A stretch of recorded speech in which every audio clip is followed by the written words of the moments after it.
তাহলে কয় মাস পরিশ্রম করলাম কাকা? 5 মাস। 5 মাস পরিশ্রম করলে আপনার মুখে হাসি উঠবো, তাই না? তাই তো, তাছাড়া কি হাসি ফুটবো? এটার সাথে আপনি কত বছর ধরে সম্পৃক্ত আছেন? এই তো 3-4 বছর হলো। 3-4 বছর হইল। আরো কি কি করেন? বাগুন ডাল করছি, নাই ডাল করছি, আবার ভুট্টা গাড়ি।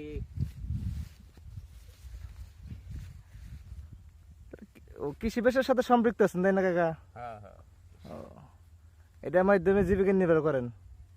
হ্যাঁ হ্যাঁ, সবকিছু নিয়ে। এখন কি বাজার দর কি ঠিক মতো পাওয়া যায় নাকি ড্যাম দ্রব্যমূল্যের দাম যে বৃদ্ধি, কৃষক কি ন্যায্য মূল্য পায়?